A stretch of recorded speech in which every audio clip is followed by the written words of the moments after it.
નગર પ્રાથમિક શિક્ષણ સમિતિના ચોથા વર્ગના કર્મચારીઓને કાયમી કરવાની માંગનું નિરાકરણ લાવવા શિક્ષણ સમિતિના અધ્યક્ષ સહિતની ટીમ મ્યુનિસિપલ કમિશનરને રજૂઆત કરવા માટે પહોંચી હતી। વડોદરા મહાનગરપાલિકા સંચાલિત નગર પ્રાથમિક શિક્ષણ સમિતિના ચોથા વર્ગના કર્મચારીઓને કાયમી કરવાની માંગના આંદોલનને વર્ષો થઈ ગયા છે, છતાં પણ વર્ષોથી ચાલતા આ આંદોલનનો અંત આવતો નથી। ત્યારે હવે ફરી એક વખત શિક્ષણ સમિતિના ચોથા વર્ગના કર્મચારીઓએ હડતાલની ચીમકી ઉચ્ચારી છે। તેવામાં આજે નગર પ્રાથમિક શિક્ષણ સમિતિના અધ્યક્ષ નિશિત દેસાઈ, ઉપાધ્યક્ષ અંજના ઠક્કર સહિત શિક્ષણ સમિતિના સભ્યો વડોદરા મહાનગરપાલિકાની વડી કચેરી ખંડેરાવ માર્કેટ ખાતે પહોંચ્યા હતા, જ્યાં તેમણે મ્યુનિસિપલ કમિશનર દિલીપ રાણાને રૂબરૂ મળી આ સમસ્યાના નિરાકરણ માટે તંત્ર પહેલા પ્રયાસ કરે અને તેનું નિરાકરણ લાવે તે માટે રજૂઆત કરી હતી।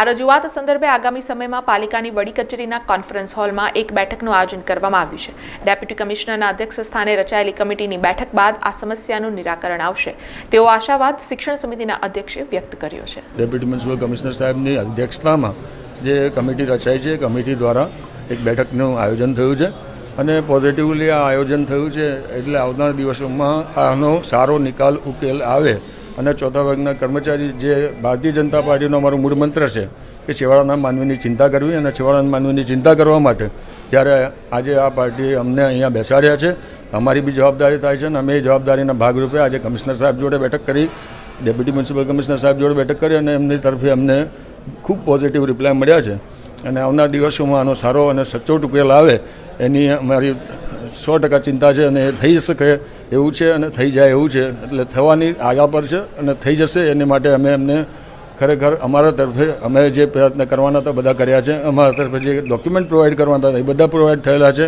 એની એક બેઠક અમારી તરફે થશે અને એ બેઠકનો ખરેખર સરસ નિકાલ આવશે એવું અમને 13મી તારીખે દેખાઈ રહ્યું છે। આવનાર ભવિષ્યમાં હડતાલનું શસ્ત્ર ઉગામે એ લોકો પછી સમિતિ કેમ એક્ટિવ થાય? ના, આમાં હડતાલનું શસ્ત્ર હજુ આ 2 તારીખે ઉગામ્યું।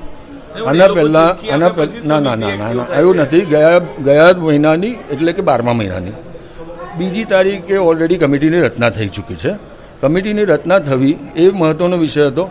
કમિટીની રચના થાય તો કોઈ પ્રોસિજર થાય અને ગયા મહિનાની 3 તારીખે કમિટીની રચના થઈ છે, એટલે એવું નથી કે હડતાલનું શસ્ત્ર ઉગામ્યું પછી જ કોઈ કાર્ય કર્યું છે। સમાચારોના સતત અપડેટ માટે TNN ન્યૂઝને YouTube પર સબસ્ક્રાઇબ કરી બેલ આઇકોન પ્રેસ કરો અને અમારી સાથે જોડાયેલા રહો Facebook, Instagram અને Twitter ઉપર।